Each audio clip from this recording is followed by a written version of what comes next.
हाँ जी, नमस्कार प्यारे साथियों, गुड मॉर्निंग। कैसे हो आप सभी? स्वस्थ होंगे, मस्त होंगे। दिव्य दृष्टि क्लासेज के डिजिटल प्लेटफॉर्म पर आप सबका स्वागत, आप सबका अभिनंदन। प्यारे मित्रों, जैसा कि आप सभी को पता है कि राजस्थान जीके को मजबूत करने के लिए राजस्थान इतिहास और राजस्थान की कला संस्कृति के टॉपिक वाइज एमसीक्यू का एक अभ्यास बैच आपके बीच में संचालित है। आज के इस सेशन में प्यारे मित्रों, मैं आपके बीच चर्चा करने वाला हूं राजस्थान की चित्रकला वाले टॉपिक के 5th नंबर पार्ट पर, क्योंकि आप सभी को पता है कि लगभग मैंने आपको 80 सवाल जो है उनको एकदम शानदार व्याख्या के साथ में वीडियो सॉल्यूशन के माध्यम से आपको पिछले 4 लेक्चर में पढ़ा दिया। आज के इस लेक्चर में हम आगामी जितने भी अपने राजस्थान की चित्रकला से रिलेटेड सवाल बनते हैं उन प्रश्नों को हम देखने वाले हैं। प्यारे मित्रों, हम इसी तरीके से प्रत्येक टॉपिक को हम एनालिसिस करेंगे, शानदार कंटेंट के साथ हम लगातार पढ़ते जा रहे हैं। मेरा पूरा प्रयास है कि आपको एक अच्छा कंटेंट देकर आपकी जो सफलता है उसको सुनिश्चित करें, क्योंकि ये दोनों ऐसे सब्जेक्ट हैं जिनको अगर देखा जाए तो किसी भी प्रतियोगी परीक्षा में अगर 50 क्वेश्चन जीके के आते हैं तो मुझे लगता है कि 25 प्रश्न जो है ये दोनों सब्जेक्ट वेटेज का अपने रोल अदा करते हैं। तो ये दोनों ही सब्जेक्ट बड़े गजब के और इम्पोर्टेंट अपने हैं, जिनमें अपन देखेंगे। कल्चर वाला पोर्शन पूरा मैं लेने वाला हूँ। हिस्ट्री वाई अभिषेक सर आपके बीच लेंगे, और अभिषेक सर जो है आपको वो इतिहास के एकदम टॉपिक वाइज जो है सारे सवाल करवाने वाले हैं। सर अभी कुछ दिनों से बिजी हैं और हो सकता है कि आज इसकी क्लास जो है वो सर ले लें। मैं बोलूँगा सर से, आज टाइम मिलेगा सर को तो आज जरूर ले लेंगे क्लास, आप चिंता नहीं करें। बाकी हमारी क्लासेज कंटिन्यू होगी, निश्चित रहें आप। टॉपिक वाइज अगर आपसे वादा किया है तो बेहतरीन कंटेंट हम पढ़ने वाले हैं। जी मित्रों, स्वागत, वेलकम आपका सुरेश स्वामी और Shiv Shakti Vaishnav. Good morning, good morning. सबका स्वागत, सबका अभिनंदन। जरूर जुड़ा करें। लाइव सेशन आप देखें, अगर लाइव सेशन अपने बीच में है तो उसे जरूर आप देखें, क्योंकि सबसे बड़ा फायदा आपको ये होगा कि अगर किसी प्रश्न में कोई डाउट है तो हम उस डाउट को जो है मित्रों क्लियर कर सकेंगे। ठीक है, बिल्कुल। पूजा जाटव, गुड मॉर्निंग। चलिए सर, ईओआरओ का कोर्स है। हाँ बिल्कुल, ईओआरओ वाला भी जो कोर्स है आपके बीच में बहुत जल्द लॉन्च करेंगे हम। हमारा पूरा प्रयास है। शिव शक्ति अभी कुछ दिनों में ही लॉन्च होने वाला है आपके बीच में। ठीक है, बिल्कुल। मनोज मेघवाल, गुड मॉर्निंग प्यारे मित्र। चलिए, आप सबका स्वागत, अभिनंदन है मित्रों। और आप सभी को जैसा कि पता है कि हम इस अभ्यास बैच को लेकर बेहतरीन कंटेंट पढ़ रहे हैं। पिछले 4 लेक्चर आपने अगर पढ़े हैं तो आपको भरोसा भी हो गया होगा कि किस प्रकार के कंटेंट के साथ हम इस वाले बैच को पढ़ेंगे। मैं आपको इतना अच्छा कह सकता हूं मित्रों कि गजब आपको पढ़ाऊंगा। मेरा पूरा प्रयास है कि मेरी तरफ से जो है वो कोई कमी मैं छोड़ने वाला नहीं हूँ। ठीक है, बिल्कुल। पिंकी जावा, गुड मॉर्निंग, गुड मॉर्निंग। सबका स्वागत, सबका अभिनंदन है। चलिए, आप अच्छा पढ़ाते हैं, thank you so much Shiv Shakti. अच्छा पढ़ाएंगे, आपका सिलेक्शन होगा तभी मजा आएगा, क्योंकि एक अध्यापक को तभी अच्छा लगता है जब उसके बच्चे उससे आगे निकल जाए। ठीक है, चलिए अब मैं बिना किसी देरी के आज की सेशन को, इस यात्रा को आगे बढ़ाता हूँ। आज की सेशन का पहला सवाल आपके सामने स्क्रीन पर है, देखते हैं। राजस्थान की किस चित्र शैली में स्लेटी, चमकीला एवं बैंगनी रंग का प्रयोग किया जाता है? अब राजस्थान में ऐसी पेंटिंग बताओ, ऐसी चित्र शैली बताइएगा जिसमें आपके स्लेटी, चमकीला और आपके जो बैंगनी रंग है मित्रों उसका यूज किया जाता है। अगर मैं इस सवाल की बात करूं तो आप ध्यान रखिएगा, मैंने आपको बताया होगा पिछले सवालों में कि जोधपुर ऐसी चित्र शैली है मित्रों जिसमें आपके लाख के लाल रंग की प्रधानता है। इसके अंदर लाख के लाल रंग और इसमें जो है मित्रों चमकीला पीला रंग है, उसका प्रयोग किया गया। तो चमकीला पीला रंग, लाख के लाल रंग की प्रधानता हमें राजस्थान की कौन सी पेंटिंग में देखने को मिलती है? जोधपुर में। लेकिन मित्रों थोड़ा ध्यान रखें, स्लेटी, चमकीला और बैंगनी रंग का जो यूज है ये आपके राजस्थान की कौन सी चित्र शैली के अंतर्गत किया गया? बीकानेर, जिसमें अपन पढ़ते हैं मित्रों उस्ता कला, मथेरन कला, वो भी आपको थोड़ा सा ध्यान रखना है। अब मैं इस बीकानेर चित्र शैली के अंदर आपको एक पढ़ा देता हूँ मित्रों, ये मथेरन कला, जो अपने आप में एक बहुत ही गजब का और इम्पोर्टेंट सवाल बनता है यहाँ, इसको जरूर ध्यान रखें। अगर हम इस मथेरन कला की बात करें तो ध्यान रखना, बीकानेर के एक शासक थे, उनका नाम आता है मित्रों अनूप सिंह। अनूप सिंह के समय इसका विकास हुआ मित्रों, ये भी आपको ध्यान रखना है, मथेरन कला। और ये मथेरन कला राजस्थान में बीकानेर की ही प्रसिद्ध है, ये भी आपको ध्यान रखना। इसके कुछ प्रसिद्ध चित्रकारों में नाम आते हैं, जैसे रामलाल हो गया, एक इसके अंतर्गत चंदूलाल हो गया, एक इसमें नाम हो गया मित्रों मुन्ना लाल। इस प्रकार के कुछ चित्रकार हैं जो आपके मथेरन कला से संबंधित हैं, याद रखें। अब मथेरन कला होती क्या है इसको देख लेते हैं। धार्मिक जो स्थल होते हैं, जैसे कोई देवी देवता का मंदिर हो गया,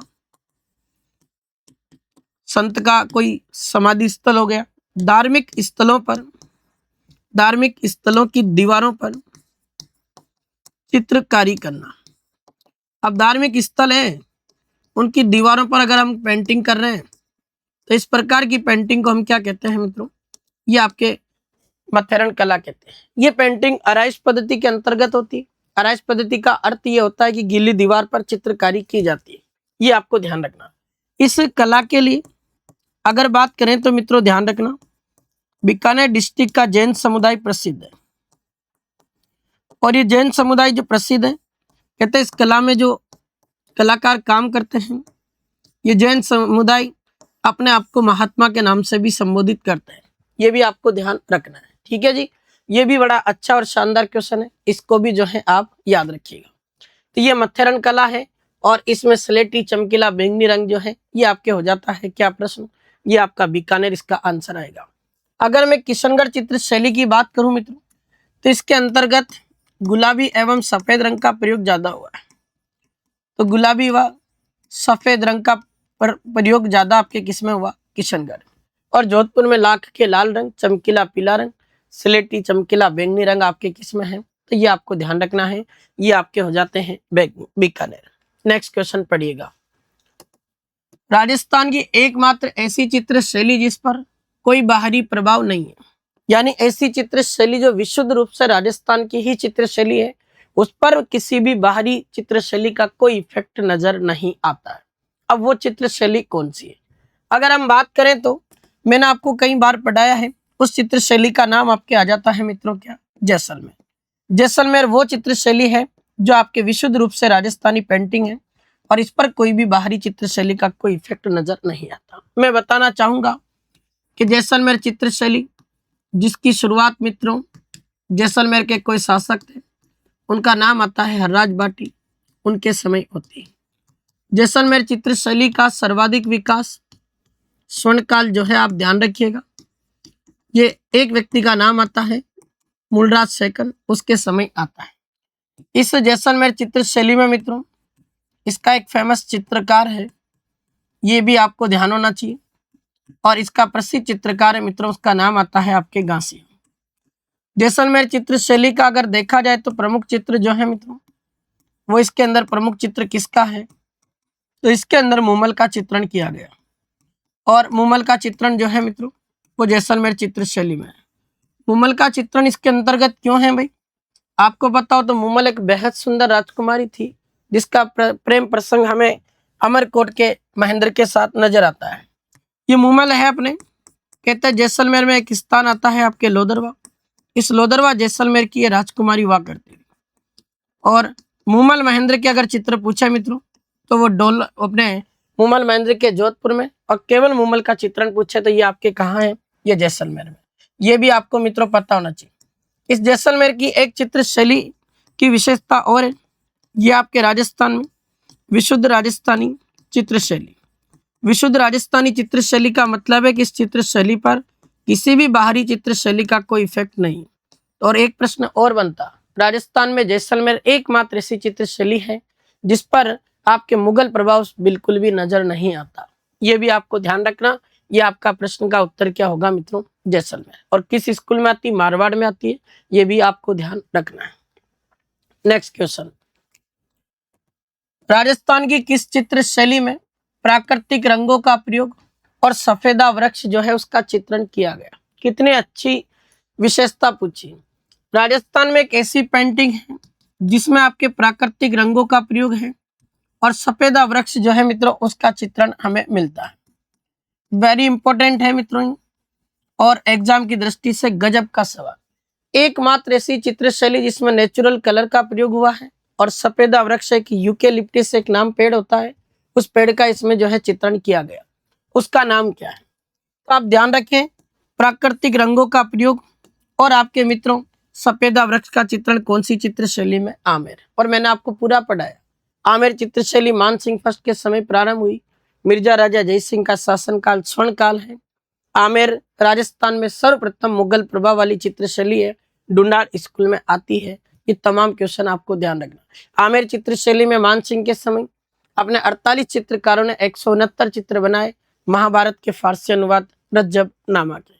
यशोधरा का चित्रण भी मान सिंह के समय हुआ। मिर्जा राजा जय सिंह के समय आमेर में बिहारी सतसई का चित्रण भी किया गया। ये भी क्वेश्चन आपको पता होना चाहिए। तो इस प्रकार से कुछ क्वेश्चन बनते, उन्हें भी हमें जो है ध्यान रखें। अगला सवाल, निम्नलिखित में से कौन सा एक विकल्प जयपुर चित्र शैली से संबंधित नहीं है? बहुत अच्छा सवाल। एक ऐसा विकल्प है जो जयपुर चित्र शैली की विशेषता को नहीं दर्शाता। देखते हैं। इस शैली का प्रारंभिक काल सवाई जयसिंह का शासन काल है। क्या बात सही? जयपुर के शासक सवाई जयसिंह का शासन काल 1700 से लेकर 1743 तक हमें देखने को मिला मित्रों। और इस जयपुर चित्र शैली का प्रारंभिक काल इनका ही शासन काल है। जयपुर के शासक सवाई ईश्वरी सिंह के समय साहिब राम ने आदमकद पोर्ट्रेट चित्र बनाए। क्या बात सही है? आदमकद पोर्ट्रेट चित्र का मतलब क्या होता है मित्रों?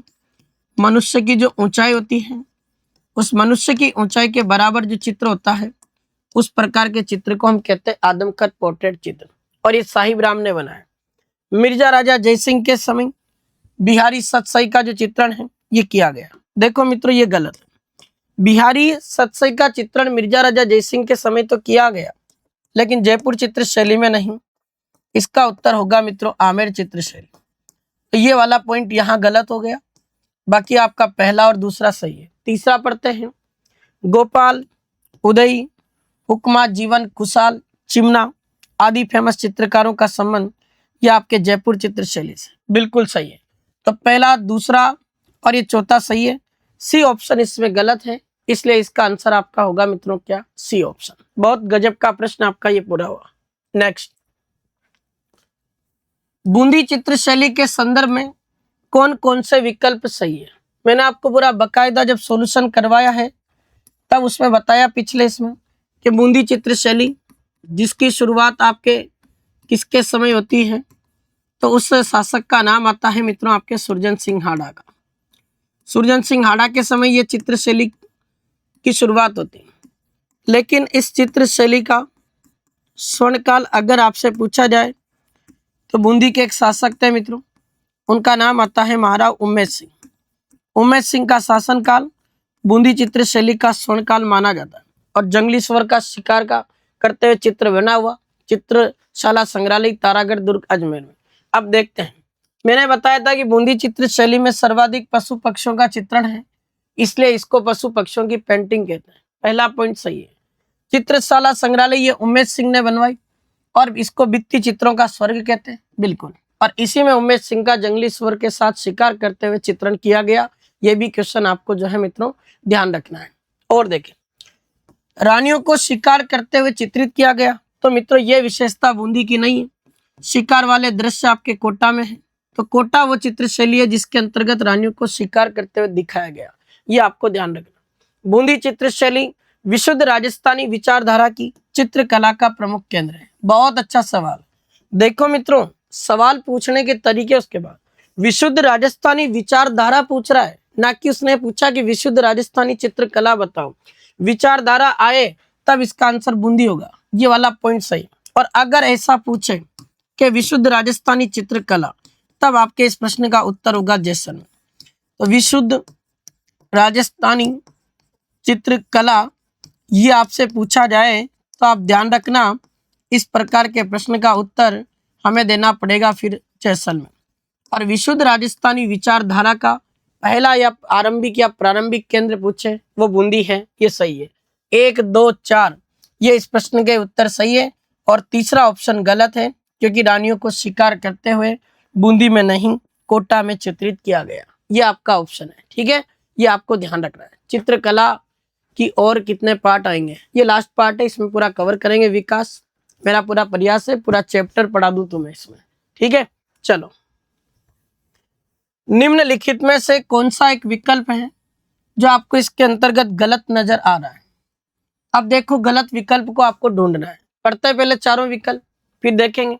दीपक भैरव राग रागिनी का चित्रण बूंदी शैली में है। योगासन क्रियाओं का चित्र, उज्जवल चमकीले रंगों का प्रयोग अलवर शैली में। गुमान सिंह के समय कोटा शैली पर वल्लभ संप्रदाय का प्रभाव दिखाई दिया।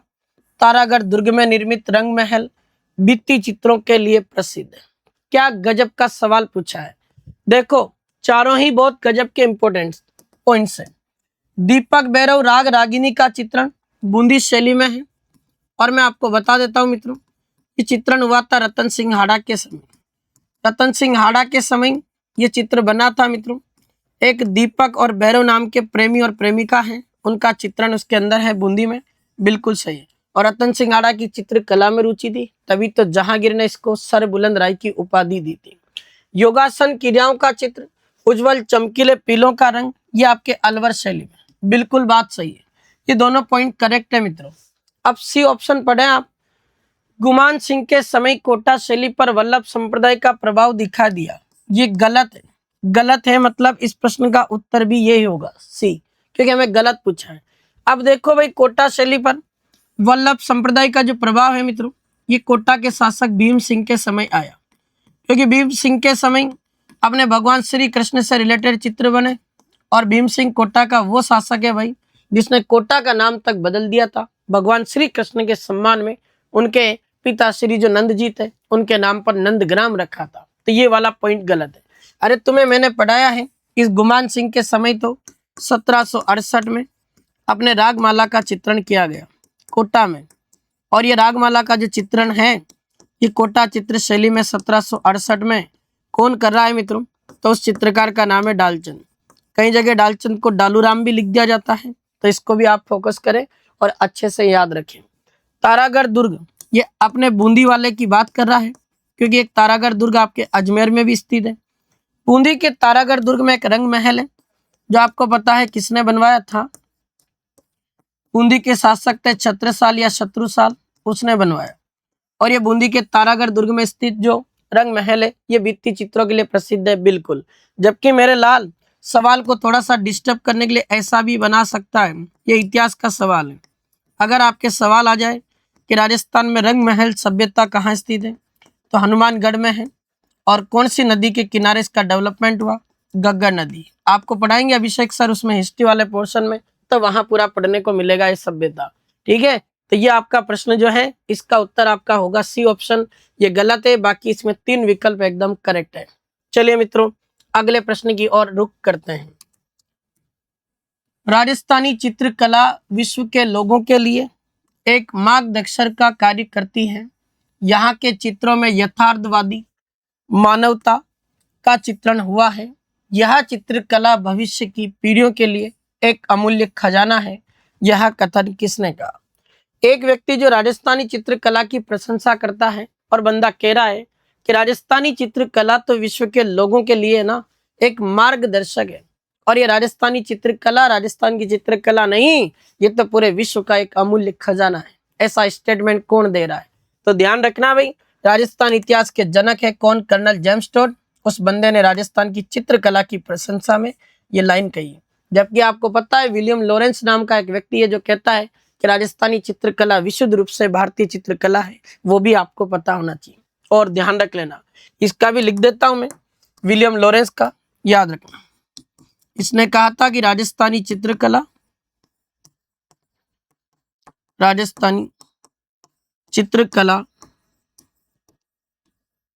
विशुद्ध रूप से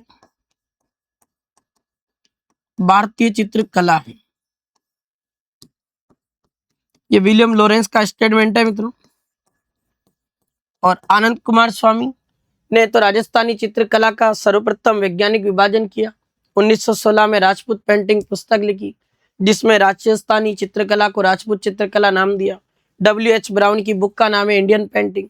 उसमें राजस्थान की चित्रकला को ये विलियम हेनरी ब्राउन अपने क्या कहता है? राजपूत कला। ये मैंने आपको पहले ही क्लास में सारी चीजें डिस्कस करके बता दी थी। चलो, राजस्थान की किस शैली में भगवान श्री राम को हिरण का शिकार करते हुए दिखाया गया? देखो मित्रों, यहां गलती हो सकती है। अगर सवाल ऐसा पूछे, राजस्थान की वो चित्र शैली बताओ जिसमें भगवान श्री राम व रावण के युद्ध का चित्रण किया गया। देखो, भगवान श्री राम व रावण के बीच में जो युद्ध हुआ, उसके चित्र अगर आपसे पूछे तो आप ध्यान रखियो मित्रों, इसका उत्तर फिर अपन देंगे जोधपुर चित्र शैली। ये आपको ध्यान रखना है, राम रावण युद्ध का चित्र। और तुम्हें पता होना चाहिए इस जोधपुर चित्र शैली में हमने मालदेव के समय एक महल को डिस्कस किया, उसका नाम आता है चोखेलाव महल। ये मेहरानगढ़ दुर्ग में स्थित है, भित्ति चित्रों के लिए फेमस है। 3 चित्र इसके अंदर बने हैं, उत्तर ध्यान, सूत्र चूर्णी, राम रावण युद्ध का चित्रण, सप्तसती का चित्रण। ये तीनों चित्र आपके जोधपुर के मेहरानगढ़ दुर्ग में है। और याद रखना ये श्री राम रावण के युद्ध का चित्रण। लेकिन सवाल पूछे भगवान श्री राम को हिरण का शिकार करते हुए कौन सी चित्र शैली में चित्रित किया गया, तो शिकार जहां आ जाए अपन को आंसर लगाना पड़ेगा कोटा। लेकिन थोड़ा ध्यान रखना, सवाल आता शिकार के चित्रों पर त्रिविमीय प्रभाव किस पर दिखाई देता, मेवाड़ चित्र शैली में। शिकार के चित्रों पर पूर्ण प्रतिबंध किसका है, तो उनियारा चित्र शैली। शिकार के दृश्यों की प्रधानता किसमें है, तो आंसर देना आपको क्या, कोटा। ये सारे सवाल आपको ध्यान रखना है, ठीक है। चलो, पूजा जाटव कह रहे सर इसके बाद में कौन सा टॉपिक है, हस्तकला वाला टॉपिक पढ़ाऊंगा। मैं वो पोर्शन पढ़ाऊंगा जो पहले हार्ड है, जिसके क्वेश्चन एग्जाम में ज्यादा आते हैं, उन क्वेश्चन को हम करेंगे तैयार जोरदार तरीके के साथ, ठीक है। चलो,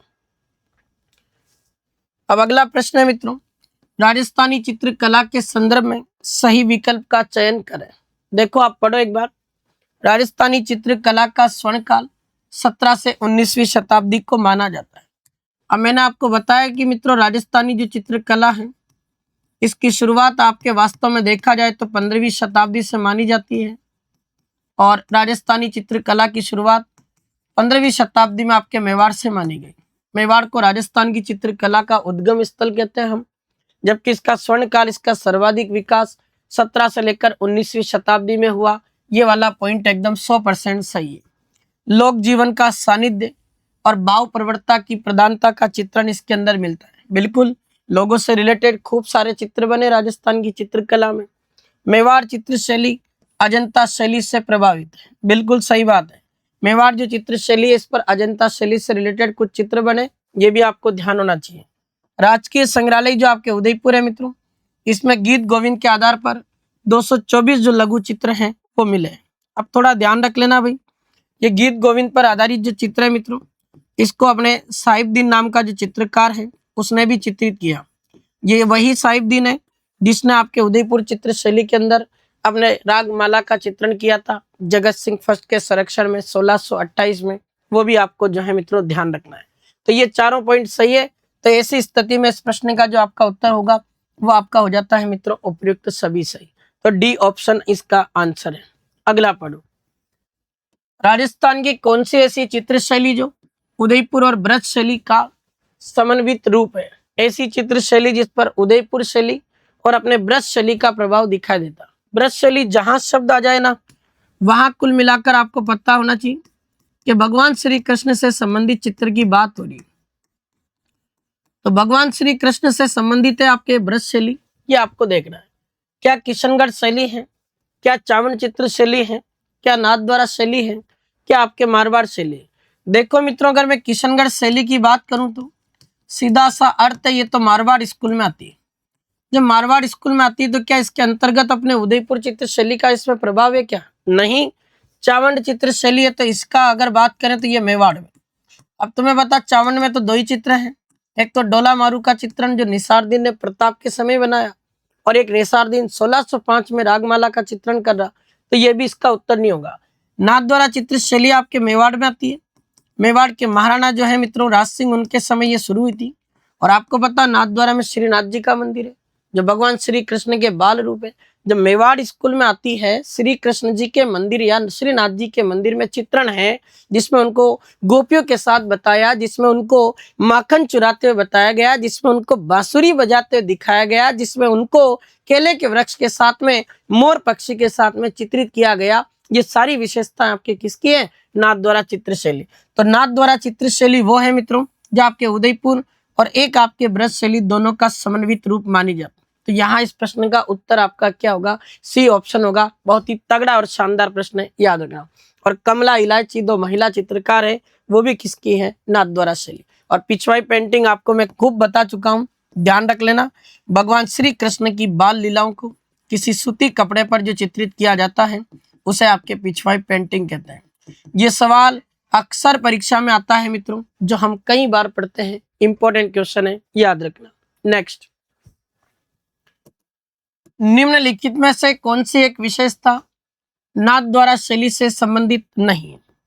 ऐसी विशेषता आपको देखनी है जो आपके नाथ द्वारा चित्र शैली की नहीं है। देखते हैं, केले के वृक्षों की प्रधानता, मोर पक्षी और गाय पशु का चित्रण है, कृष्ण द्वारा बांसुरी वादन करके राधा को जगाना, और कदम वृक्ष है, कबूतर पक्षी है और हाथी पशु का चित्रण है।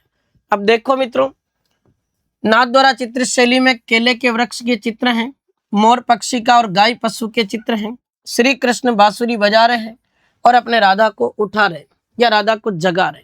तो तीन तो है, लेकिन ये नहीं है। ये क्यों नहीं है? तो इसके पीछे कारण होना चाहिए। अरे कदम वृक्ष, कबूतर पक्षी, हाथी पशु का चित्रण, ये आपके कौन सी चित्र शैली में है? तो ये मेवाड़, जिसे हम क्या कहते हैं? उदयपुर चित्र शैली।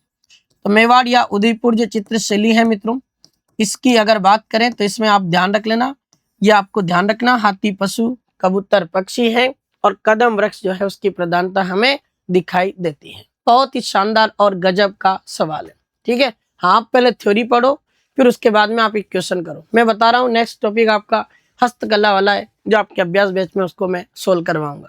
क्योंकि देखो मित्रों, अगर थ्योरी आपने अच्छे से पढ़ी ना, तो फिर उसके बाद में आप इनको दे दनादन कंप्लीट कर दोगे। आप बेशक चिंता मत करो, इसको बहुत अच्छे विस्तार से पढ़ाने वाला है आपका भाई। आपको इतने सवाल पढ़ा के जाएगा कि आप याद करोगे। 51 रुपए तुम्हें ना किसी दिन 51 लाख रुपए में बदल दोगे, तुम्हारी नौकरी लगेगी। और ईश्वर से यही प्रार्थना है कि जितने भी विद्यार्थी इसके अंदर जुड़े हैं, खूब विद्यार्थियों ने बैच परचेज किया, भले ही लाइव कमाते हैं लेकिन वो विद्यार्थी देखते हैं, ठीक है। अशोक नैनावत, बिल्कुल जय भीम। चलो अगला प्रश्न देखते हैं। रिया मेड़ता, बिनाई अजमेर, घाणेराव आदि चित्र शैलियों का संबंध कौन से स्कूल से आता है? अब 4 चित्रकला के स्कूल है, मेवाड़ है, मारवाड़ है, हाड़ौती है, ढूंढार है। मैंने आपको पूरा बता रखा, फिर भी एक बार और लिखूंगा ताकि आपको बार बार प्रैक्टिस में आए और याद रहे। मेवाड़ स्कूल में एक तो उदयपुर चित्र शैली है, चावंड चित्र शैली आती है इसके अंदर, देवगढ़ चित्र शैली है, नाथ द्वारा है, इसमें सापुरा है, बनेड़ा व सावर है इसके अंदर। ये सापुरा, बनेड़ा, सावर ये भीलवाड़ा में है। मारवाड़ में आपके काफी सारी चित्र शैलियां हैं मित्रों। जोधपुर है इसके अंदर, जैसलमेर है, बीकानेर है, एक नागौर चित्र शैली है, इसके अलावा एक किशनगढ़ चित्र शैली है मित्रों। किशनगढ़ के अलावा एक आपके अजमेर चित्र शैली है इसके अंदर, घाणेराव चित्र शैली है इसके अंदर। और बात करें तो रिया और मेड़ता नागौर में है, बिनाई केकड़ी ये अजमेर में, ये भी इसके अंतर्गत आती है। और सवाल जो पूछा उसका आंसर भी यही होगा। हाड़ौती में आपको बताया मैंने, इसके अंतर्गत कोटा चित्र शैली आती है, बूंदी चित्र शैली आएगी इसमें, एक झालावाड़ चित्र शैली आती है मित्रों, एक आपके यहाँ बूंदी में कोई दुगारी किला है, उसके भित्ति चित्रण फेमस है। ये दुगारी, झालावाड़, कोटा, बूंदी है हाड़ौती में। ढूंढार में आपको पता है, यहाँ आमेर चित्र शैली इसके अंतर्गत, आमेर के अलावा जयपुर चित्र शैली है। ढूंढार में एक अलवर चित्र शैली है मित्रों, एक आपके शेखावाटी चित्र शैली आती है इसके अंतर्गत, और एक आपके चित्र शैली आती है मित्रों, उसका नाम आता है ओनियारा। ये जितनी भी तमाम मैंने चित्र शैलियाँ लिखी है, इन सभी का संबंध आपके इन स्कूलों से है। और इनको याद करना, ईश्वर ने चाहा तो एक सवाल आपके परीक्षा में यही से छपेगा। वेरी इंपॉर्टेंट है एग्जाम की दृष्टि से, बहुत ही गजब का सवाल, ठीक है। और ये रिया मेड़ता स्थान आपके नागौर के हैं, बिनाई आप जानते हो अजमेर में है, घाणेराव आपके पाली में है। और घाणेराव का तो आपको याद है मित्रों, यहाँ घाणेराव में एक मंदिर है आपके, उसका नाम आता है मुच्छला महावीर मंदिर। ये जैन धर्म के 24वें तीर्थंकर है, मुच्छला महावीर मंदिर है। और अगर मैं इसकी बात करूं तो इसकी दीवारों पर सुंदर चित्र बने हुए, और दीवारों पर बने हुए चित्रों को क्या कहते हैं मित्रों? भित्ति चित्र। तो ये आपके मुच्छला महावीर मंदिर जो है ये भित्ति चित्र है तो प्रसिद्ध है, इसको भी आप ध्यान रखें। चलिए अगला प्रश्न, किशनगढ़ चित्र शैली का प्रमुख चित्र चांदनी रात की संगोष्ठी के चित्रकार कौन है? क्या लाडली दास है, क्या बनवारी दास है, मोरध्वज निहाल चंद है या फिर आपके आमिर चंद है। देखो मित्रों, आपको पता होना चाहिए कि तीन व्यक्ति से मैंने आपको तीनों सवाल पढ़ाए। लाडली दास ने तो मित्रों जो बनी ठनी पेंटिंग है, उस बनी ठनी पेंटिंग के अंदर आंखों का चित्रण किया। तो बनी ठनी पेंटिंग में आंखों का जो चित्रण है वो करने वाला चित्रकार है, उसका नाम है लाडली दास। जबकि हम जानते हैं मोरध्वज निहाल चंद ने किशनगढ़ चित्र शैली के अंतर्गत ये आपके बनी ठनी जो पेंटिंग है मित्रों, उस बनी ठनी पेंटिंग की बात करें तो उसको चित्रित किया। और बाकी इसकी सारी विशेषता बता दिया मैंने। ये सावन सिंह की पासवान थी, रसिक बिहारी बनी ठनी के नाम से फेमस है और अपन ने सारी चीजें उसकी देख ली थी। भारत की मोनालिसा कहा उसको एरिथ डिक्सन ने, ध्यान रखना। और ये आमिर चंद नाम का चित्रकार है जिसने आपके चांदनी रात की संगोष्ठी नामक जो चित्र है मित्रों वो बनाया था। ये इसका आंसर होगा डी। नेक्स्ट, निम्नलिखित चित्रकारों को उनके पद्मश्री पुरस्कार वितरण के आधार पर सही काल क्रम में व्यवस्थित करें। आज के पेपर में इस तरीके के सवालों को पूछा जा रहा है और ये सवाल आपको कहीं मार्केट में भी नहीं मिलेंगे, ये गारंटी है मेरी। इतना बेहतरीन कंटेंट हम पढ़ेंगे कि किसी भी लेवल का सवाल आए तो वो हमसे बाहर नहीं जाए। ये चार चित्रकार हैं, चारों चित्रकारों की बात कर लेते हैं। कब कब इनको पद्मश्री मिला, तभी तो हम कालक्रम जमाएंगे। जमाते हैं भाई, बहुत तगड़ा सवाल बताता हूं मैं, ध्यान से सुनो। तिलक गीताई की बात करें तो इनका संबंध बीकानेर डिस्ट्रिक्ट से बताया जाता है। और तिलक गीताई ये ऐसा चित्रकार है जो मिनीएचर पेंटिंग का काम करता है। मिनीएचर पेंटिंग मतलब लघु चित्रकारी जो अपने राई और चावल के दानों पे होती है, याद रखना। जयप्रकाश लखीवाल आपके मित्रों जयपुर से है और इस बंदे का संबंध भी आपके कौन सी पेंटिंग से आता है, तो इस बंदे का संबंध भी आपके किससे है मित्रों, मिनीएचर पेंटिंग से। फिर मैं वही बात करूं आपके तो शाकिर अली खां की, ये भी आपके कहां से हैं, जयपुर से हैं। इस व्यक्ति का संबंध भी आपके कौन सी पेंटिंग से है, मिनीएचर पेंटिंग से। और ये शाकिर अली खां जो है मित्रों अभी 2025 में आपके वीडियो का एग्जाम हुआ था, उसके अंतर्गत पूछा गया। हिसामुद्दीन उस्ता आपके मित्रों बीकानेर के रहने वाले थे, आज इस दुनिया में नहीं है और इनका संबंध जो है आपके मित्रों बीकानेर की उस्ता कला से। उस्ता कला मतलब जो ऊंट की खाल होती है उस पर चित्रकारी की जाती है। अब इसका कालक्रम हम पद्मश्री पुरस्कार के आधार पर देखेंगे और तब देखेंगे जब हमें पता हो कि किसको कब पद्मश्री मिला, तब देखना। तिलक गीताई को पद्मश्री मिला है 2017 में, जयप्रकाश लखीवाल को 2016 में, शाकिर अली खां को 2013 और हिसामुद्दीन उस्ता को मिला है 1986। ये आपके पद्मश्री पुरस्कार के वितरण वर्ष है। अब कोई बड़ी बात नहीं, अगर याद था तो 1 मिनट का सवाल भी नहीं था। सबसे पहले हिसामुद्दीन उस्ता आएगा तो 4 नंबर, फिर 3 नंबर, फिर 2 नंबर, फिर 1 नंबर, तो 4 3 2 1 ये इसका कालक्रम है। बहुत ही जबरदस्त और शानदार लेवल का ये सवाल आपका पूरा हुआ। मैं फिर कह रहा हूँ, आगामी परीक्षा होने दो आरपीएससी अधीनस्थ बोर्ड की, उनमें इस तरीके के लेवल के सवाल आपको देखने को मिलेंगे। फिर अपन ढूंढते रह जाएंगे टेस्ट सीरीज। ये टेस्ट सीरीज भी आपका काम कर देगी, टेस्ट सीरीज का भी, और ये तुम्हारे टेस्ट सीरीज के साथ में है ना वीडियो सॉल्यूशन और तुम्हें तगड़ा है। कहीं कंफर्म हमें है ना कोई प्रॉब्लम नहीं होगी, इसीलिए तो लाइव बैच स्टार्ट किया। और 51 रुपए में क्या आता है भाई साहब, एक क्लास भी 51 रुपए में नहीं आएगी। इतने अच्छे कंटेंट के साथ में हम पढ़ेंगे और ये तो पहला चैप्टर है जो मैं आपको पढ़ा रहा हूँ, चित्रकला 5वीं क्लास। चलो और देखो, ये आया तगड़ा सवाल।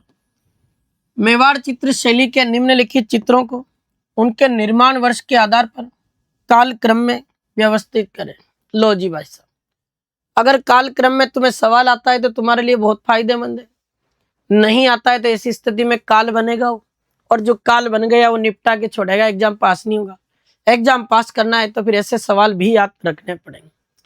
4 चित्र दिए, इनको समय के अकॉर्डिंग देखना है कौन सा कब बना और फिर काल क्रम में इसको जमा देंगे। रामायण का चित्रण, भागवत पुराण, रागमाला और आपके सुपासनाचर्य। देखो मेवाड़ की बात कर रहा है ना, मेवाड़। रामायण का चित्र 1651 में मनोहर नामक चित्रकार करता है मित्रों, और मनोहर ने जगत सिंह फर्स्ट के संरक्षण में ये चित्र बनाया। तो मनोहर नामक चित्रकार जगत सिंह फर्स्ट के समय 1651 में रामायण का चित्र बना रहा है। भागवत पुराण का चित्र 1540 में बनता है मित्रों। नानाराम नामक चित्रकार है, उसने बनाया मित्रों। और उस समय मेवाड़ के शासक थे महाराणा उदय सिंह। तो मेवाड़ के शासक महाराणा उदय सिंह के समय ये नानाराम नामक चित्रकार भागवत पुराण का एक चित्र बनाता है 1540। रागमाला का चित्रण मेवाड़ या उदयपुर चित्र शैली में 1628 में होता है मित्रों। और कौन कर रहा है इसका चित्रण? तो आपको पता है साहिबदीन कर रहा है।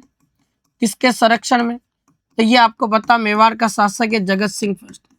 और जगत सिंह फर्स्ट का शासनकाल मेवाड़ उदयपुर चित्रशैली का स्वर्णकाल। सुपासना चरियम नामक चित्रित ग्रंथ ये 1422-23 का है। किसने चित्रित किया था? तो हीरानंद नामक चित्रकार है मित्रों, उसने बनाया। ये किसके समय बना ये चित्र? तो मेवाड़ का शासक है मित्रों राणा मोकल। मैं कह रहा हूँ सवाल तो 4 थे, मैंने तो 8 और बता दिए। समय बता दिया, चित्रकार बता दिया तुम्हें, और किसके समय बना सब बता दिया। अब देखो क्या आएगा। सबसे पहले सुपासना चरियम नामक चित्रित ग्रंथ को लिखेंगे 4 नंबर। समय के अकॉर्डिंग देखें तो फिर 2 नंबर आएगा 1540, फिर 1628 पहले आएगा, फिर 1651 बाद में आएगा। 4 2 3 1 ये इसका आंसर है मित्रों।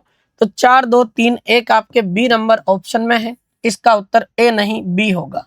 ठीक है, कोई बात नहीं, हुकुम गलती हो गया जी तो यहाँ नो टेंशन रहो, मस्ती से पढ़ना है। आता है आंसर तो कर दो, नहीं तो कोई बात नहीं। मैं बता रहा हूँ ना, आपका भाई बैठा है ना, समझ लो एक बार, धज्जा उड़ा के रख दोगे एग्जाम में, कोई बड़ी बात नहीं है। ठीक है, चलो। मेवाड़ शैली के निम्नलिखित चित्रकारों को काल क्रम में व्यवस्थित करो। अब फंस गए भाई साहब, कोई बड़ी बात थोड़ी है, सिंपल क्वेश्चन है, पर पता होना चाहिए कौन सा चित्रकार किस शासक के समय रहा, शासक का शासनकाल कितना रहा, कहाँ रहा, वो सारी बातें याद है तो कर देंगे। चलो भाई अभी करते हैं हीरानंद, कमल चंद्र, बिकम चंद्र और निसार। मैं बहुत सिंपल तरीके से बता रहा हूँ। हीरानंद नामक चित्रकार मेवाड़ के शासक राणा मोकल के दरबारी चित्रकार थे, जिन्होंने सुपासना चरियम नामक चित्रित ग्रंथ चित्रित किया 1422-23 में। कमल चंद्र ने श्रावक प्रतिक्रमण सूत्र चूर्णी नामक चित्रित ग्रंथ चित्रित किया था रावल तेज सिंह के समय 1260-61 ईस्वी। उसके आधार पे भी देख के कर सकते हो। बिकम चंद्र मेवाड़ के शासक राणा कुंभा का दरबारी चित्रकार था, जिसने कुंभा के शासनकाल के दौरान एक चित्र बनाया, उसका नाम है रस्सी का अष्टक। निसारदीन मेवाड़ शैली में बात करें तो महाराणा प्रताप के समय ये उनका दरबारी चित्रकार था। कोई बड़ी बात थोड़ी है, इन राजाओं को देख लो और कालक्रम जम गया, आराम से जमा सकते हो। मैं लिख देता हूं, उनके चित्र भी लो, तुम भी याद करोगे भाई।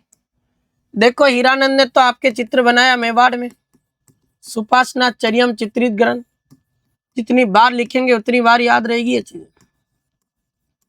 सुपासना चरियम चित्रित ग्रंथ। और बात करें तो कमल चंद्र का 1260-61 ईस्वी का है, उसका नाम है श्रावक प्रतिक्रमण सूत्र चूर्णी, जो आहड़ में चित्रित हुआ था ताड़ वृक्ष पर। कमल बिकम चंद्र का है मित्रों रस्सी का अष्टक, भगवान श्री कृष्ण से संबंधित है ये कोई चित्र। निसारदीन की बात करें तो मेवाड़ में तो निसारदीन किसका चित्र बना रहा है? चोर पंचासी का। चोर पंचासी का एक संस्कृत भाषा का ग्रंथ है, जिसमें एक युवक और एक युवती के गुप्त प्रेम का वर्णन। लो भाई साहब, कोई बड़ा कालक्रम नहीं है। सबसे पहले रावल तेज सिंह को रखेंगे, तो रावल तेज सिंह को रखेंगे 2 नंबर, फिर मोकल आएगा, फिर कुंभा आएगा 3 नंबर, और राणा प्रताप बाद में। ये इसका आंसर है 2 1 3 4। तो यहाँ सी ऑप्शन इसका उत्तर होगा। 2 1 3 4 जो है मित्रों, ये इसका ऑप्शन है। बहुत गजब का और शानदार सवाल आपका, और ये पूरा हुआ। आ जाओ अगले प्रश्न की ओर। अगला प्रश्न करने से पहले एक छोटी सी जानकारी है। टॉपिक वाइज अगर आप राजस्थान इतिहास को भी इसी तरीके से बेटर करना चाहते हो तो राजस्थान हिस्ट्री की एक टेस्ट सीरीज है, जो भाई दुर्गेश्वर वाली टेस्ट सीरीज आपको लेनी है। ये वाला फोटो आपको उसमें लगा हुआ मिलेगा। राजस्थान हिस्ट्री की टेस्ट सीरीज मित्रों आपके लिए बहुत फायदेमंद रहने वाली है। 26 अप्रैल 2026 को ये राजस्थान हिस्ट्री की टेस्ट सीरीज आपको 51 की बजाय ओनली आपको मिलेगी 26 रुपये में। छोरो चुक मत जाना, अपने दोस्तों को भी बता देना। दिव्य दृष्टि क्लासेज की कोई भी टेस्ट सीरीज जिसको 26 रुपये में खरीद सकते हो 26 अप्रैल को। करंट अफेयर्स और राजस्थान का आपके कला संस्कृति दोनों सब्जेक्ट को मजबूत करना है। तो ये कॉम्बो टेस्ट सीरीज ले लो, तुम जिंदगी भर याद रखोगे दुर्गेश को। कॉम्बो टेस्ट सीरीज भी 26 अप्रैल को 26 रुपए में मिलेगी। इस कॉम्बो टेस्ट सीरीज में 69 पेपर अपलोड है। ये पेपर तो डाल दिए भाई, लगभग इसके अंदर 21 पेपर और मैं डाल दूंगा कम से कम, और आप 4000 5000 सवाल इसके अंदर देखोगे। करंट अफेयर्स, कला संस्कृति की कॉम्बो टेस्ट सीरीज 26 रुपए में मिलेगी। ये टेस्ट सीरीज भी खरीद लेना, ये भी 26 रुपए की टेस्ट सीरीज है। और ये जितना भी कंटेंट, चाहे हिस्ट्री का हो, चाहे कल्चर का हो, चाहे करंट का हो, जो मेरी वाली टेस्ट सीरीज जिसका मैं ऐड कर रहा हूँ, उसका पूरा कंटेंट आपके भाई का है। और आप देख सकते हो कि हम किस तरीके की मेहनत कर रहे हैं। और बाकी की जो टेस्ट सीरीज है वो भी हमारी टीम के द्वारा बनाई गई, बहुत बेहतरीन कंटेंट के साथ है। डेमो देखो, फिर उसके बाद में तुम्हें लगता है कि हमें अच्छा कंटेंट है तो ही आप इसको परचेज करें। और मैं ये कह दूं तुम्हें कि ये अभ्यास बैच जिसने भी प्यारे मित्रों आपने लिया है, आप सभी से रिक्वेस्ट है अपने प्यारे मित्रों तक ये पहुंचाओ, उनको शेयर कर दो, उन्हें बताओ 51 रुपए का बेच ले लो। 26 अप्रैल से पहले ले लेना, 27 अप्रैल को ये बेच आपको 51 में नहीं मिलेगा। और तुम इस चक्कर में भी मत रहना कि 26 अप्रैल को क्या पता 26 में मिल जाए, ना भाई साहब, 51 से कभी इसको कम में नहीं मिलेगा। उसके बाद मैं इसको 27 अप्रैल से जो है इसकी रेट बढ़ाऊंगा और इसको जो है बहुत अच्छे लेवल पे ले जाना है। तो तगड़ा जो बेच है आपके लिए है, ये इसको अपने दोस्तों को बता देना, उनका भी भला हो जाए। चलो अब आ जाओ अगले प्रश्न पर। नेक्स्ट क्वेश्चन देखें, ये जयपुर चित्र शैली में योगदान देने वाले निम्न शासकों को शासनकाल के आधार पर सही कालक्रम में व्यवस्थित करें। चलो देखते हैं भाई कौन से शासक का शासनकाल क्या है, उसको देखें। देखो अगर देखें मित्रों, जयपुर चित्र शैली में तो 4 शासक दिए गए आपको, सवाई प्रताप सिंह, सवाई ईश्वरी सिंह, राम सिंह सेकंड और सवाई जय सिंह। आपको पता है मित्रों कि जयपुर चित्र शैली का जो प्रारंभिक काल है वो किसका रहा, ये आपके सवाई जय सिंह का रहा। तो ये तो पक्की बात है कि पहले नंबर पे सवाई जय सिंह आना है। चौथा ऑप्शन पर चारों जगह फंस गया। सवाई जय सिंह के बाद में इनका बेटा बना था सवाई ईश्वरी सिंह, तो ये 2 नंबर आएगा। 4 के बाद 2 जगह है, अभी भी आंसर नहीं लगा पाओगे। सवाई प्रताप सिंह का शासनकाल जयपुर चित्रकला का स्वर्णकाल माना जाता है। और ये आपके ईश्वरी सिंह के बाद माधो सिंह फर्स्ट, माधो सिंह के बाद में प्रताप सिंह, और आपने क्रांति के समय सवाई राम सिंह सेकंड था, जिसने मदरसा हुनरी विभाग स्थापित किया 1857 में, जिसको महाराजा स्कूल ऑफ आर्ट्स कहते हैं। आज उसका नाम Rajasthan school arts and craft कर दिया, बताया था पिछले लेक्चरों में सारा विस्तार से। तो यहाँ इसका आंसर आएगा 4 नंबर, फिर उसके बाद में 2 नंबर, फिर सवाई प्रताप सिंह और फिर सवाई राम सिंह सेकंड। 4 2 1 3, ये सी नहीं होगा मित्रों, सी नहीं, ये इसका आंसर होगा बी।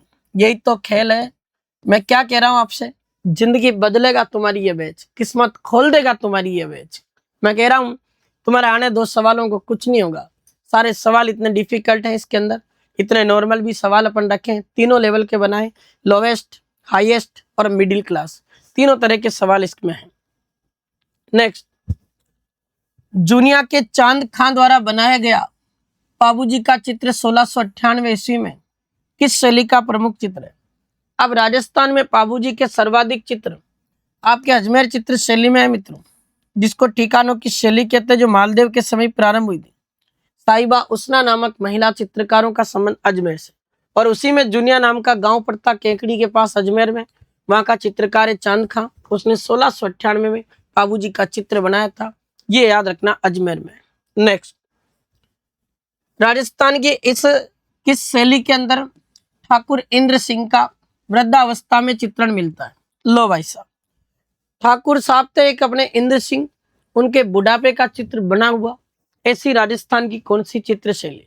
तो ध्यान रखना भाई, ठाकुर इंद्र सिंह की वृद्धावस्था का चित्रण आपके राजस्थान की कौन सी चित्र शैली में मिलता है। नागौर।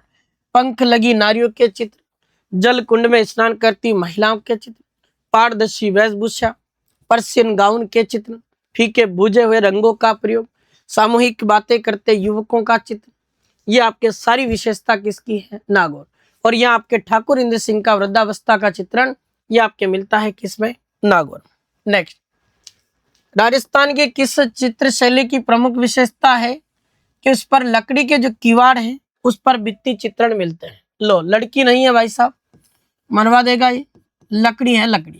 थोड़ा सा टाइपिंग मिस्टेक है, इसको सही करना। तो ये जो आपको जो है मित्रों ध्यान रख लेना, ऐसा चित्र बना जिसमें कहते हैं कि लकड़ी का किवाड़ है, दरवाजा है, और उस लकड़ी के किवाड़ पर अपने भित्ति चित्र जानते हो ना, दीवारों पर जो चित्र बने होते हैं, वो इसमें कौन सी चित्र शैली में है? तो ध्यान रख लेना, लकड़ी के जो आपके भित्ति चित्रण है किवाड़ वाले, ये लकड़ी के किवाड़ पर भित्ति चित्रण भी आपके कौन सी शैली के हैं? तो यहाँ भी आप आंसर याद रखना मित्रों, इसका आंसर है नागौर। और मुझे लगता है पहली बार सुन रहे होंगे ये सवाल, तुम देखते जाओ अभी। तो प्रसिद्ध चित्रकार नारायण छज्जू और एक व्यक्ति है जिसका नाम आता है कृपाराम, इनका संबंध किस शैली से आता है? तो कुछ चित्रकार है, एक का नाम है नारायण, एक का नाम है छज्जू, एक का नाम है कृपाराम। इन चित्रकारों का संबंध किस शैली से है? तो छज्जू देखकर जोधपुर मत कर देना, पर इसमें जोधपुर है ही नहीं, क्योंकि रामानाथा, छज्जू, सेपू वो सारे जोधपुर गए। पर नारायण, छज्जू और कृपाराम ये तीनों चित्रकार आपके किसके हैं मित्रों? थोड़ा ध्यान रखें, गाणेराव चित्र शैली के हैं, जिसमें आपके मुछला महावीर मंदिर जो आपके भित्ति चित्रण के लिए फेमस है। ये भी आपको जो है मित्रों पता होना चाहिए, ठीक है भाई। नारायण, छज्जू, कृपाराम। और उनियारा चित्र शैली में तो मैंने आपको पढ़ा रखे, इसमें नाम बताया था मीर बख्श, एक है भीमा, एक है दीमा, और एक है आपके राम लखन। ये आपके उनियारा चित्र शैली में। कोटा में आपको बताया था मित्रों, एक चित्रकार है नूर मोहम्मद, एक इसमें लच्छी राम है, एक इसमें डालू राम या डालचंद है, डालू राम, डालचंद, ये आपके कोटा में है। नागौर में ऐसा कोई स्पेशल चित्रकार तो नहीं है, पर वो एक बंदा है, उसका नाम है RS अग्रवाल, जिसने आपके नागौर चित्र शैली के अंदर पर्शियन जो गाउन है उसका चित्रण किया, पर्शियन गाउन का चित्रण। आप चिंता मत करो, मेरे वाले जो नोट्स है ना, वो आपके इस वाले बैच में डलवा दूंगा। पहले नोट्स पढ़ लो, फिर उसके बाद में थ्योरी पूरी जब हो जाए तब इसके क्वेश्चन करने आओ लाइव, फिर धज्जा उड़ा दोगे। सब दे दूंगा मैं तुम्हें, इसमें पूरे चैप्टर वाइज नोट्स भी दे दूंगा तुम्हें, अभ्यास बैच तुम भी याद करोगे। चलो नेक्स्ट, राजस्थान में सर्वाधिक आदमकद चित्र किस शैली में मिलते हैं? आदमकद बताया, ऐसा चित्र जो मनुष्य की ऊंचाई के बराबर हो।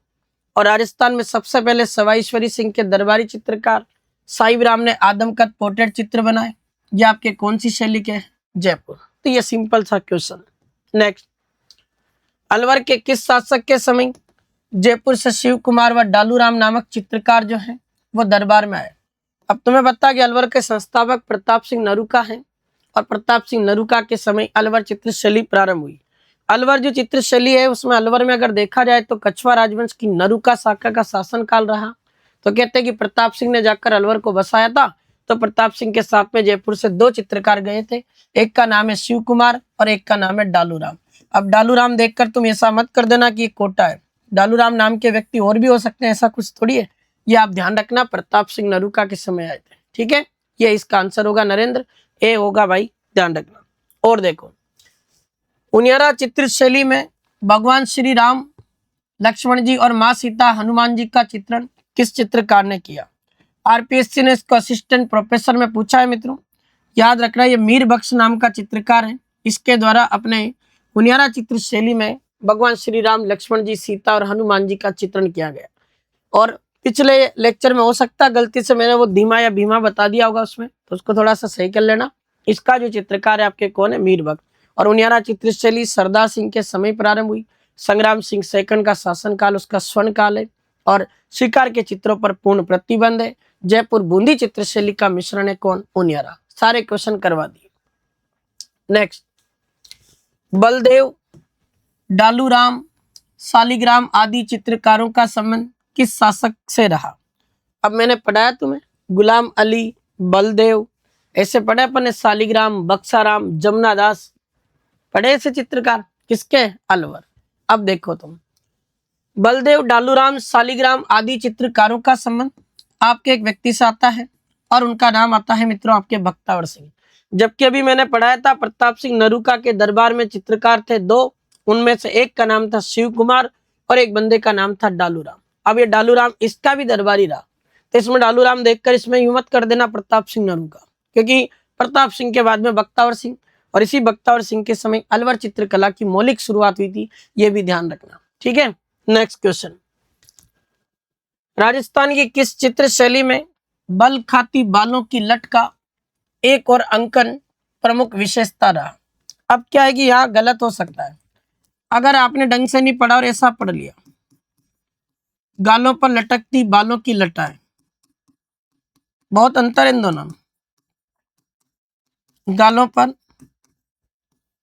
लटकती हुई बालों की लटाएं, देखो मित्रों, ऐसा सवाल आए ना तब तो नो डाउट इस प्रश्न का उत्तर आपका क्या होगा, किशनगढ़। लेकिन मित्रों प्रश्न को ढंग से पढ़ो एक बार अच्छे से। बल खाती बालों की लट का एक और अंकन, राजस्थान की शेखावाटी चित्र शैली में इस प्रकार का चित्रण किया गया, ये ध्यान रख लेना। और मैंने आपको बकायदा बताया, शेखावाटी चित्र शैली में जो भित्ति चित्रण करने वाले जो चित्रकार होते हैं, इसके चित्रकारों को चेजारा कहते हैं, ये भी थोड़ा ध्यान रखना। और जोगीदास की छतरी, जिस पर भित्ति चित्रण राव देवा नाम के चित्रकार ने किया था। इस तरीके के सवाल अपने आते हैं अक्सर। नेक्स्ट, निम्नलिखित में से कौन सा एक विकल्प है जो कपड़े पर निर्मित चित्र का उदाहरण नहीं? बहुत बढ़िया, कपड़े पर निर्मित चित्र जो है उसका उदाहरण नहीं है। पट चित्र, पट का मतलब ही कपड़ा होता है, यह है। पिछवाई पेंटिंग नाथ द्वारा की है, और सूती कपड़े पर भगवान श्री कृष्ण की बाल लीलाओं को चित्रित करते हैं, ये भी है। फड़ चित्रण आपको पता है, शाहपुरा भीलवाड़ा का फेमस है, सूती कपड़े पर होता है ये काम, जो जोशी परिवार करता है। तो फड़ चित्रण भी कपड़े पर होता है, तो ये भी सही है। पाने चित्रण बताया था, पाने चित्रण क्या होता है, इसका मतलब पाने चित्रण का मतलब होता है कागज पर निर्मित चित्र। और ये आप सब जानते हो, दिवाली के समय हम जब घर में माँ लक्ष्मी का पूजन करते तब लक्ष्मी जी का पाना लाते, कागज पर भी तो बना होता है चित्र, तो कागज पर बने हुए चित्र को कहते हैं पाना। और अपने राजस्थान में पाना चित्रण कहाँ का फेमस है, सांगानेर, क्योंकि आपके एशिया की सबसे बड़ी अगर कोई कागज की फैक्ट्री है तो वो आपके सांगानेर जयपुर में। अगला चैप्टर जब हस्तकला पढ़ाऊंगा ना तब वापस वहां कुछ चीजें जिक्र करेंगे। ठीक है, नेक्स्ट, निम्नलिखित में से कौन सी एक पेंटिंग है जिसमें आपके ब्रश या ब्रूश का प्रयोग नहीं किया गया? ऐसी पेंटिंग बताओ जिसके अंदर ब्रूश का प्रयोग नहीं किया जाता है।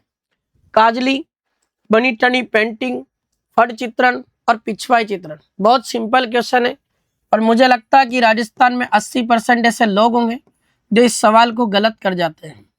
ऐसी पेंटिंग जिसके अंदर ब्रूश का प्रयोग नहीं होता है, क्या बता सकते हो? देखो, काजली, आंखों में जब काजल लगाओगे तो क्या ब्रूश का प्रयोग करोगे क्या?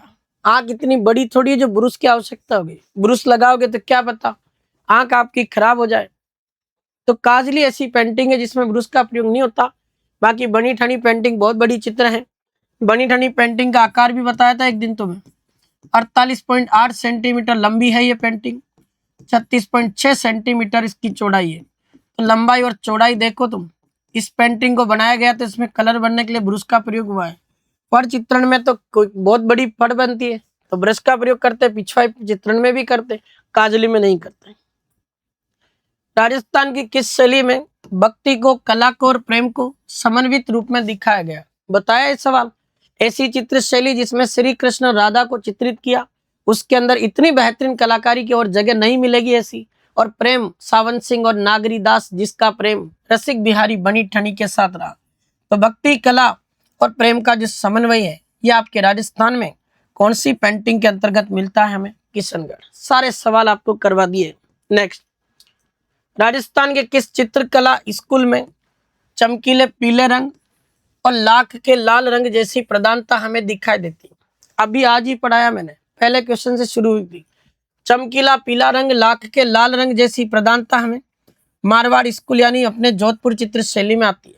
तो इसका आंसर ये होगा डी। नेक्स्ट, उस्ता कला के प्रशिक्षण हेतु भारत सरकार द्वारा किस वर्ष camel hair height training centre स्थापित किया गया? और ये कैमल हेयर जो हाइट ट्रेनिंग सेंटर है मित्रों, ये आपके राजस्थान के बीकानेर जिले में स्थापित हुआ।